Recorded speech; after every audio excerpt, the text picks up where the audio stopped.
Y qué bendición estar con ustedes, hermanos, compartiendo esta reflexión que cada 8 días hacemos de la clase de Biblia y poder entrarnos a la figura de este hombre tocado por Dios, que es Saulo. Y para no volver un poco a lo que hablábamos hace 8 días atrás, porque yo creo que ha sido lo suficientemente claro, un datico nomás para seguir adelante en esta lectura orante y consecutiva del libro de los Hechos de los Apóstoles, es que Pablo nos muestra que Dios todo lo va cuadrando, hermanos. O sea, cuando uno se mete en este camino de fe, una de las cosas que más le cuesta entender a uno es que el tiempo de Dios no es el tiempo de nosotros, que Dios se demora el tiempo que tenga que demorarse, que Él hace todo lo posible para hacerlo a la manera de Él y no a la manera de nosotros. Y para que eso se vaya dando a la manera de Dios y no a la manera de nosotros, tenemos que aprender a perder el control. Pablo, un hombre acostumbrado, como ustedes ya saben, a manejar todo lo que tenga que ver con la estructura religiosa de la época, queda 3 días con sus 3 noches sin comer, sin beber, sin nada, reflexionando y pensando qué ha pasado, qué viene pasando, y lo único que se puso a hacer fue orar. Y cuando estaba orando, tuvo una visión de Ananías, y Ananías tuvo una visión de Saulo, y ya bueno, todo lo que pasó hace 8 días atrás. Pero quiero decirle esto, el tiempo de Dios no es el tiempo de nosotros, hermanos. Aprender a entender eso está caminar en este camino de fe con la santa paciencia de lo que significa aprender a esperar en Dios. Que aunque suena muy bonito acá, y suena muy bonito aquí para todos ustedes, creo que aprender a esperar en Dios es aprender a saber que Dios se toma el tiempo necesario para la obra que está haciendo en nosotros. No porque nos guste que nosotros nos guste o que le guste que nosotros esperemos o que nos desesperemos tal vez, sino porque las cosas de Dios toman su tiempo y la medida en que yo vaya soltando el control de mis cosas. Cuando yo le entrego a Dios el control de mi vida, Él va mostrando, Él va sacando, Él va diciendo, Él va haciendo, y menos se demoran las cosas. Lo que pasa es que uno todavía le cuesta mucho soltar, todavía le cuesta a uno mucho como dejar ahí, y ahí está la clave de Saulo, y es que en la oración encontramos la fortaleza necesaria para aprender a dejar las cosas.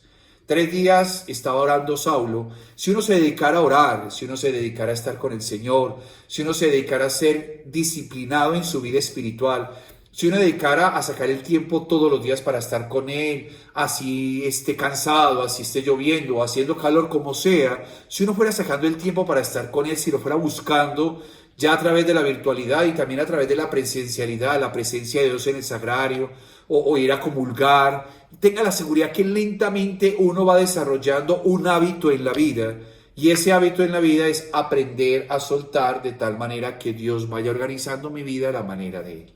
El tiempo no existe en Dios, pero el tiempo en nosotros sí existe, y el tiempo de nosotros de ver la manifestación y el milagro de Dios depende exclusivamente de aprender a soltar, y como dice Santa Teresita del Niño Jesús, aprender hoy a agradecerle a Dios las cosas que me va a regalar, agradecerle desde hoy las cosas que Él va a hacer. Y cuando uno es capaz de hacerlo desde aquí, mis queridos amigos, grandes cosas pasan. Saulo se demoró 3 días. 3 días con sus 3 noches sin poder ver, sin poder comer, simplemente orándole, tratando de entender, y no entendía. Y ahí fue cuando pasó en el camino de Dios a Ananías y le impone las manos, le regala el bautizo en el Espíritu, y es ahí donde este hombre empieza a caminar un camino de fe. Hasta ahí vamos a llegar de Saulo, porque Saulo empieza a predicar, Saulo empieza a salir, y es lo que quiero que dediquemos un gran tiempo en esta noche de este miércoles, a trabajar en este caso. Y claro, hoy estamos celebrando la fiesta del Padre Pío, que este gran santo del cielo interceda ante Dios para que usted y yo sepamos ceder más el control, abandonarnos más en sus manos, y nos daremos cuenta cómo todo se va dando de acuerdo a la voluntad de Dios. ¿Qué pasa cuando Ananías le impone las manos? Dice en el capítulo, estamos en el capítulo 9 todavía, en el versículo 13, 14, perdón, 20, 19, 20, estuvo algunos días con los discípulos de Damasco, y enseguida se puso a predicar a Jesús en las sinagogas que Él era el Hijo de Dios.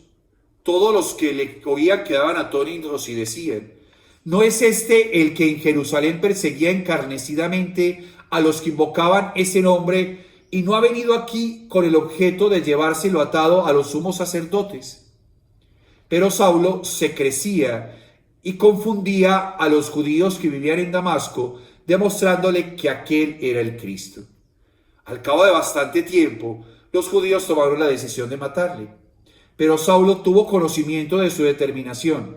Hasta las puertas estaban guardadas día y noche para poder matarlo. Pero los discípulos le tomaron y le descolgaron de noche por la muralla dentro de una espuerta. Mire, ¿qué pasa? Nadie le creía, hermanos. A mí me da una alegría muy grande porque uno piensa que uno está llamado a convertir su hogar. No, hijo mío, uno está llamado a convertirse a uno mismo.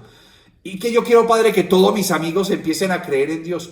No sé, tal vez es usted, tal vez es otro, tal vez soy yo, tal vez es otro. Una de las cosas que uno tiene que tener claro en la vida, hermanos, es que cuando uno ha sido tocado por el Señor, así como uno empieza a ceder muchas cosas para que Él empiece a tener el control, uno también tiene que ceder para que Él empiece a tener el control de las personas a las cuales Él quiere que le llevemos el mensaje. La primera estrellada que uno se mete en este camino de la vida es la estrellada que se metió Saulo, pensando que podía irse allá a levantarse en las sinagogas, a que los judíos empezaran a creer en la conversión que él tenía. Porque él quería que ellos empezaran a creer en el Cristo y él empezó a predicar. La gente no le entendía, la gente se confundía. La gente entendía, pero si este venía a acabarlos, ¿qué es lo que está pasando? Y por más que Saulo intentaba explicarles, nadie lo entendía. Es más, lo iban a matar. O más bien se burlaban de él y les tocó descolgarlo para que se fuera y se volara antes de que lo mataran. ¿Saben?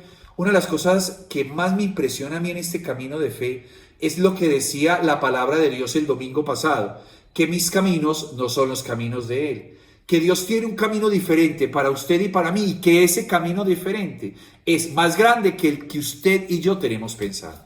Nosotros queremos predicarle a los amigos, nosotros queremos predicarle a los hijos, nosotros queremos predicarle al marido, nosotros queremos predicarle a la mujer, a nuestras familias, que todos crean en Cristo. Y tal vez no es así, mi hermano. Tal vez no es así, mi hermana. Tal vez lo único que nos corresponde a nosotros es orar para que sea la persona que Dios tenga destinada para tocar ese ser humano. Y tal vez lo único que nos corresponde a nosotros en este camino de la vida es cambiar. Porque nuestro cambio va suscitando en la otra persona una necesidad de buscar al mismo Dios que hay en nuestro corazón, pero no sabemos si somos nosotros o es otra persona que puede llevar el mensaje y la palabra. Una de las cosas que más duele en la vida es cuando la gente que más queremos se burla de que usted y yo estemos en este camino de fe. ¿Cuántas veces se ha burlado de usted porque reza el rosario en su casa, porque escucha una emisora católica cuando está haciendo sus cosas, porque antes o en el carro o en los audífonos está escuchando predicaciones, escuchando esto? ¿Cuántas veces usted lo pone esto que estoy hablando con ustedes, estas palabritas, para que lo escuche la familia y dice, no, quite ese padre que habla muy duro, o quite ese padre, o no es... Y uno dice, pero ¿por qué? Si yo quiero que todos sean felices como yo lo soy, y de verdad que sí lo va a hacer. Pero tal vez usted y yo no somos los llamados a eso, mis queridos amigos. Siempre Dios nos va mostrando que en este camino no solamente hay que saber esperar, sino entregarle todo lo que soy, no solamente mis problemas, mis crisis de fe, mi enfermedad, mi economía, mis miedos, el COVID-19, sino lo más esencial de nosotros en este camino de felicidad. Y es que uno quisiera que todos aprendieran a vivir este camino de fe, uno quisiera que todos aprendieran a caminar en el camino de Dios, uno quisiera que uno pudiera rezar el rosario con todos. Y a veces no es así, mis queridos amigos. ¿Saben cuántas veces uno se pone a mirar las personas que lo empiezan a ver a uno como que le está faltando el cerebro? Es más, cuando a Saulo lo estaban a punto de matar, es como la burla. Las personas que dicen, oiga, pero si usted fue así como ahora que está en otro camino, o es que esto, o es que aquello otro. Porque los que no entienden se burlan de esto, mis queridos amigos. Por eso, cuando uno está en este camino de fe, uno tiene que ceder ante el Señor. Saulo quería que todos, dice, yo voy a hacer. Empezó a hacer lo mismo que hacía antes de la conversión del Señor. Cuando estaba sin convertir al Señor, obligaba a todos. Ahora quería que todos creyeran en el Señor. Y el Señor dice, no, por ahí no va la cosa, mi hermano. Espere. Porque hay una cosa, y es que uno no tiene que creerle, sobre todo un neoconvertido, hay que esperar a ver cuántas son las cosas. Y era la emoción de Pablo de querer que todo el mundo predicara el Señor. Y dice, mire, mi hermano, tiene que cambiar. Ni siquiera eso es lo que yo quiero de ti, porque si Dios hubiera querido, como Pedro cuando estaba predicando en la Puerta Hermosa unos capítulos atrás, que levanta una persona que era tullido, ¿se acuerdan? Unos capítulos atrás, hace unos 6 o 7 capítulos, que eran 5.000 hombres que creyeron ahí mismo. Saulo también hubiera podido hacer lo mismo, predicar de tal manera que el Señor hubiera tocado los corazones y que este capítulo, finalizando el capítulo, el versículo 20 de este capítulo 9, hubiera pasado mejor diferente diciéndole: Pablo en Damasco convirtió y todo el mundo creyó y todo. No, uno está diciendo: ¿y que este tipo qué le pasó? Este hombre no estaba pues agarrando a todos los que creían en el mismo Jesús, ahora está diciendo que está vivo y que es el Señor y que es el Hijo de Dios, y la gente no le creía precisamente por eso. Y Pablo, y yo creo que Saulo, sintió la frustración de querer hacer algo por Dios y que no estaba llamado a hacer de alguna manera, porque era la necesidad que, si era de una cosa real, seguramente las conversiones hubieran sido multitudinarias en Damasco, porque cuando las cosas son de Dios, todo el mundo empieza a creer. Y no, le tocó descolgarlo. Dicen los discípulos de Damasco diciéndole: Saulo, vete para Jerusalén, vete para allá, sal de Damasco, vete para Jerusalén y pregunta qué está pasando. Averíguate qué está sucediendo, porque tu predicación no está siendo tocada. O sea, la predicación de él por mucho tiempo quería que todo el mundo cambiara de vida y nadie le cambió de vida. Y yo creo que la frustración es: bueno, ¿qué pasó? Si yo sentí, me quedé ciego, que dejé de ser ciego. Y esa predicación es válida. ¿Qué pasó? ¿Por qué mi predicación no llega realmente a tocar los corazones de las personas? Y es ahí donde sigue el capítulo, el versículo 26, que dice: llegó a Jerusalén e intentaba juntarse con los discípulos, pero todos le tenían miedo, no creyendo que fuese discípulo. Eso era lo que estaba pasando, mis hermanos. Entonces Bernabé lo tomó, le presentó a los apóstoles y les contó cómo había visto al Señor en el camino y que le había hablado y cómo había predicado con valentía en Damasco en el nombre de Jesús. Andaba con ellos por Jerusalén, predicando valientemente en el nombre del Señor. Hablaba también y discutía con los helenistas, pero estos intentaban matarle. Los hermanos, al saberlo, lo llevaron a Cesarea y le hicieron marchar a Tarso. ¿Qué pasaba? ¿Qué le pasó a Saulo? Que fue a Jerusalén, nadie le creía, hermanos. Es que es imposible, o sea, nadie le va a creer precisamente por la historia y por la historia de lo que él era. Ni siquiera los discípulos le fueron a creer, los apóstoles menos le fueron a creer. Y él quería juntarse a contar lo que estaba pasando. Nadie se quería porque le tenían miedo. Ahí está la cosa, mi hermano. Ahí está la cosa, y es que cuando la verdadera experiencia de Dios es real, y mi experiencia de Dios es real, llegará el momento donde la credibilidad de lo que yo estoy haciendo no depende de lo que yo diga, sino de lo que ha cambiado en mi vida a través de eso. O sea, la gente no va a creer porque yo le diga que Jesús está vivo, no. La gente va a creer porque yo empiezo a vivir en felicidad, porque yo empiezo a vivir más tranquilo, porque yo empiezo a vivir con más cosas en mi vida, valores más importantes, porque yo empiezo a vivir con la coherencia que hace parte de la voluntad de Dios, porque yo empiezo a decir no a cosas no porque sean malas, sino porque no quiero hacerlas. Porque una de las cosas más hermosas de esto es que Saulo empezó a predicar no diciendo que los judíos estaban equivocados, empezó a predicar lo que él creía. O sea, todo eso va sumando en la medida en que uno va viendo dónde puedo depositar mi alma y mi espiritualidad para crecer. ¿Dónde puedo depositar mi vida espiritual para crecer? O sea, si yo voy a un lugar y ese lugar donde voy, la persona que me ayuda, que predica o que me anima o que me pastorea o que anima a mi comunidad o simplemente anima a una comunidad parroquial, es una persona incoherente, dice otra cosa y es un poco de cosas, yo no voy a ir porque nadie le va a creer, porque una cosa es lo que uno dice, otra cosa es lo que uno hace. Y el Señor muy claramente le dice en la palabra: hagan lo que ellos digan, pero no hagan lo que ellos hacen. O sea, la incoherencia de vida no depende de que yo me ponga alba, estola, clériman o me ponga un hábito para dar la clase a ustedes, sino la manera como los trato a ustedes, como trato a los hermanos, la manera como yo soy feliz, la manera como se muestra la fuerza de Dios en mí. O sea, la clave no está en lo que yo diga, sino en lo que yo hago, porque lo que yo hago tiene sí o sí que sustentarse con lo que yo diga. Aquí pasaba lo mismo con Saulo. O sea, le estaba hablando y podía simplemente ser una estrategia de ese hombre tan inteligente para saber quiénes estaban creyendo y de una vez mandarlos a la cárcel o apedrearlos. Y podía ser una estrategia brillante de un hombre brillante, por eso no le creían. Pero cuando él tuvo la oportunidad de expresar lo que pasó y contar lo que sucedió y decir: mire, es que a mí me pasó esto y esto, es ahí donde uno se da cuenta que Dios verdaderamente cuando una persona está siendo tocada por Dios o está animando, una persona tiene una cosa que se llama testimonio. ¿Qué es el testimonio? Un testimonio es lo que yo puedo contar de mi vida que me ha pasado, y lo puedo verificar, pero también puedo contar otras cosas que me vienen pasando producto del amor y la misericordia de Dios. Porque una cosa es que uno hable bonito, hermanos. Ser cuentero de Dios, decíamos unos meses atrás, cuando inició toda esta pandemia, es muy fácil, hermanos. Una frase bonita, se saca de la palabra. Pero cuando uno trata de vivir lo que está hablando, hermanos, o de decir lo que yo estoy hablando, lo estoy viviendo, eso se nota y ustedes lo notan, y cuando alguien vaya, usted dice, bueno, esta persona algo tiene diferente. Lo que le pasaba a Saulo es que no le creían, hermanos, no le creían para nada. O sea, no le creyeron para nada hasta que él no contó lo que estaba pasando en su vida. Y lo que contó que estaba pasando en su vida es que se encontró con Jesús, se encontró con este, y aún así contando todo lo que le había pasado, ahí contando todo lo que le había sucedido en su vida, todavía tenían ciertos miedos en su corazón. Hasta que fue Bernabé el que lo cogió y le dijo, venga a ver qué es lo que está pasando con usted. Y él empezó a seguir discutiendo y a seguir hablando y a seguir diciendo, no, espere. Aquí no necesitamos otro mártir, porque esto no es de martirio. El Señor elige a quién tiene que matar, a quién no, y este se está ganando una muerte innecesaria. Entonces lo mandan otra vez para Tarso, donde era su tierra. Lo mandan allá. Lo mandan a que vaya a predicarse a sí mismo, a saber que esto tiene que ser un trabajo de crecimiento, de humildad, no de obligación, sino de testimonio, hermanos. La Madre Teresa de Calcuta lo dice muy claramente, o sea, el problema no es que yo le diga a todo el mundo que tiene que creer en Jesús, es mis actos lo que hacen verdaderamente que alguien suscite, que yo soy feliz, es porque alguien me hace feliz, y ese que me hace feliz es Dios.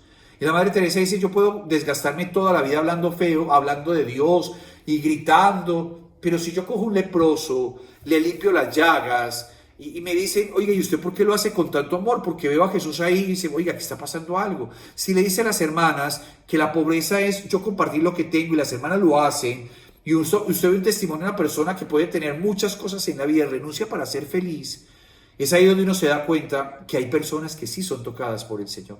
La verdadera fe de que Él está vivo, no solamente porque yo lo sienta en la Eucaristía o lo siento en una Eucaristía o en el Sagrario, sino que los que hemos sentido la experiencia de Dios y estamos convencidos que esa experiencia de Dios es real y estamos vivos por la gracia de Dios, eso se siente y suscita en el otro unas ganas de seguir haciendo lo mismo que uno está viviendo. Porque es ahí donde uno va creciendo, es ahí donde uno va saliendo adelante, es ahí donde uno va conversando con el Señor, es ahí donde uno se va dando cuenta que este camino es un camino de testimonio, no es un camino de palabras.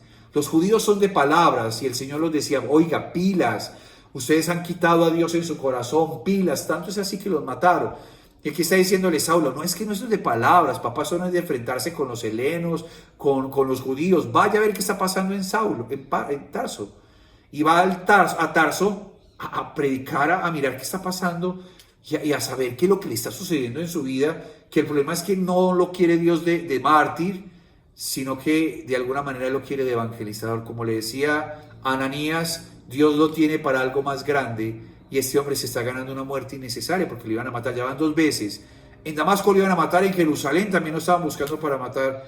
Yo creo que Saulo estaba pensando que si él moría, como que había logrado que las demás personas entendieran lo que era la misericordia de Dios o pagar todo lo que había hecho.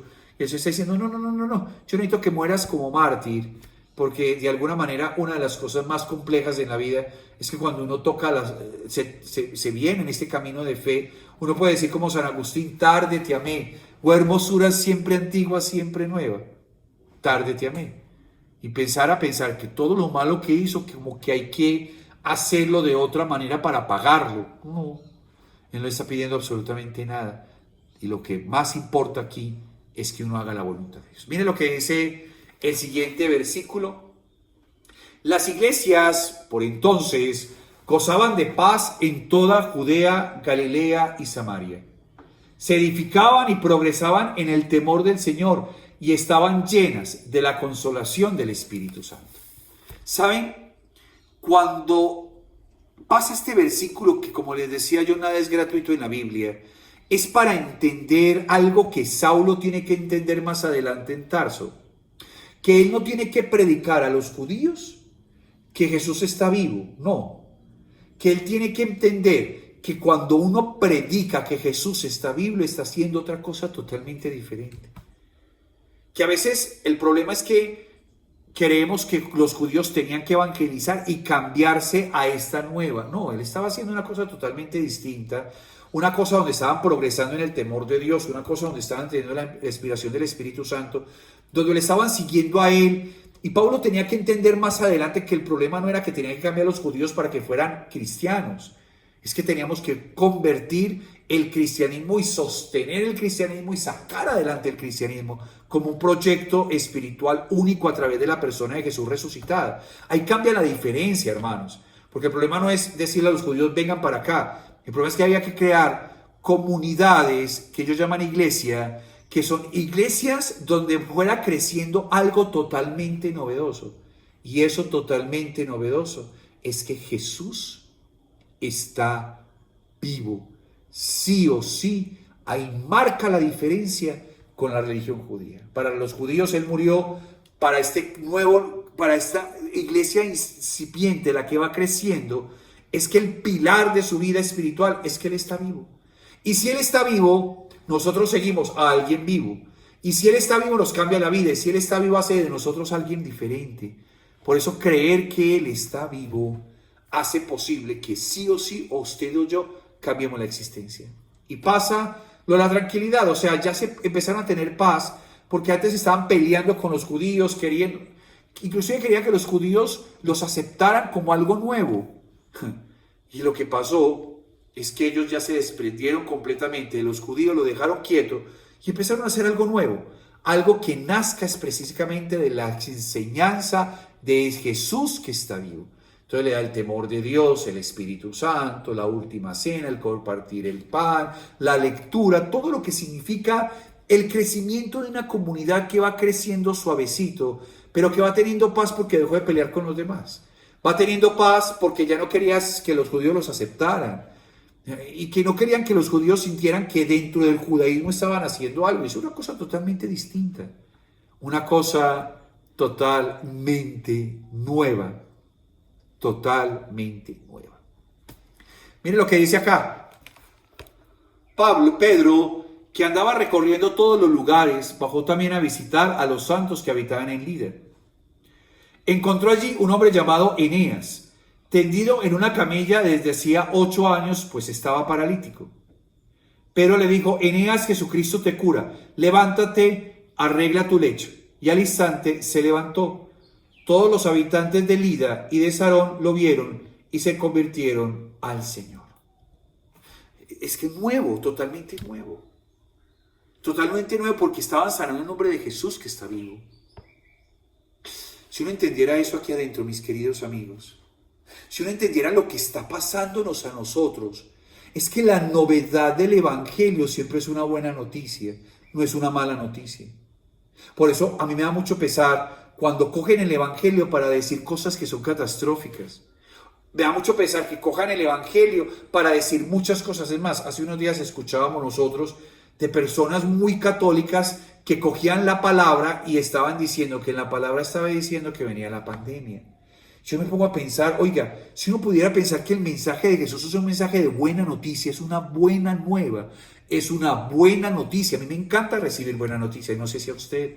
Una buena noticia que uno se alegra diciendo, uy, una buena noticia, un buen regalo, para que podamos llegar otra vez a pensar que es una mala noticia, que es catastrófico, que ese es el fin del mundo. Bendito sea Dios, hermanos, que ese es el inicio de todo lo que tiene que ver lo catastrófico que dice la palabra de Dios. A mí me parece que es el lenguaje muy cabalístico y es muy peligroso, porque siempre que uno se encuentra con la noticia de Jesús, es una buena noticia que llega a la vida de nosotros como una buena nueva. ¿Y qué es una nueva? Siempre hay una esperanza, siempre hay ganas de salir adelante, siempre hay ganas de escucharnos y decirles, de esto vamos a salir, de esto nos vamos a levantar con Él. Imagínense la belleza cuando uno dice, vamos a salir adelante, el Señor nos va a ayudar, de la mano de Dios vamos a salir adelante, vamos a volver a construir una vida, vamos a darnos cuenta. O sea, cuando uno se mete a escuchar una buena noticia, esa buena noticia es para sacarlo adelante, no para acabar esto, hermanos. Yo siempre he pensado que la única manera en que esta humanidad se acabe es que usted y yo la matemos, no más. O sea, si uno no para y se da cuenta que lo que yo haga bien o mal afecta a mi sociedad, afecta a mi ecología, afecta a mi entorno bien o mal, si yo no cuido el agua se me va a acabar, si yo no cuido mi salud me voy a enfermar, si yo sigo utilizando los recursos discriminadamente me voy a enfermar y voy a matar a todos. Si yo no me cuido con tapabocas voy a contaminar a todos. Si yo no tengo distanciamiento social, voy a contaminar a todos. Si yo no me lavo las manos con frecuencia, voy a contaminar. Y hasta que no pase eso, no vamos a creer. Eso nunca será una buena noticia. La buena noticia es que cada vez que yo estoy con Jesús, me aprendo a amar. Cada vez que yo estoy con Jesús, aprendo a ser una persona diferente. Y cada vez que yo estoy con Jesús, aprendo sí o sí a mirar la vida con optimismo. Por eso es una bienvenida para todos, hermanos. Ellos empezaron a ver la novedad de lo que estaban haciendo, una nueva noticia. Y Pedro le da por bajar a Lida y sana a un enfermo. Lo sana. Lo levanta de la camilla en nombre de Jesús y todo el mundo dice, oiga, ¿qué pasó aquí? Y él dice, no, momentico, es que Jesús está vivo. Padre, hay que hacer una sanación para que la gente crea que Jesús está vivo. Yo creo que uno tiene que abrir su corazón, la sanación, uno inunda. Yo creo que el problema de los seres humanos es que pensamos que la sanación va en diferencia al amor y el programa de Jesús es del amor. O sea, yo inundo a un enfermo de amor y lo sano, así tenga que ver con la enfermedad. O sea, cuando yo cojo a alguien enfermo y estoy preocupado por él, lo acompaño a las citas médicas, estoy pendiente de él, lo amo, lo acompaño en los momentos de crisis, amo a ese ser humano. Cuando yo amo a ese ser humano se siente sanado. Pero aún puede tener la misma enfermedad, inclusive. Que se sane, eso depende de la voluntad de Dios sobre esa persona. Pero es que yo no necesito que esa persona se sane para yo creer en Dios. Yo necesito que esa persona se sane para que esa persona crea en Dios. Yo necesito inundar de amor a ese ser humano, de inundarlo, de estar pendiente. Y cuando me pregunten, ¿yo por qué lo hago? Digo, porque yo veo en esa persona a Dios. Porque cuando yo me siento amado, yo me siento sanado. Porque eso no hay una diferencia. El Evangelio no hay una diferencia entre amor, sanación, sanación, conversión, conversión, perdón, perdón, amor. Todo hace parte del mismo término. O sea, cada vez que yo me siento salvado, me siento sanado. Cada vez que yo me siento sanado, me siento salvado. Cada vez que yo me siento salvado, me siento amado. Cada vez que yo me siento amado, me siento sanado. O sea, todo hace parte del mismo vínculo. Entonces nosotros decimos, impongamos las manos para que la gente se sane. Eso depende de la voluntad de Dios. Si Dios quiere que se hace, si no, no. Pero más que esto, es coger a ese ser humano, estar pendiente de ese ser humano, estar pendiente, llamar a ese ser humano, estar pendiente de sus medicamentos, si está en mi casa, amarlo, ayudarlo en los momentos de crisis de la enfermedad, porque cada vez que esa persona vea que yo estoy pendiente de él y lo amo, o la amo porque está enferma, yo estoy inundando de amor a ese ser humano. Padre, yo le estoy pidiendo a Dios que sane, ámelo. Porque cuando uno se siente amado y se siente que hay alguien pendiente de uno, uno se siente diferente. Ahí quedamos. Este tema lo voy a apuntar más dentro de 8 días para que sepamos qué es lo que realmente implica seguir a Jesús. Un abrazo muy especial. Pronto nos veremos físicamente aquí, presencialmente, ya veremos. Cuando Dios quiera, así será. Un abrazo muy especial. Dios los bendiga.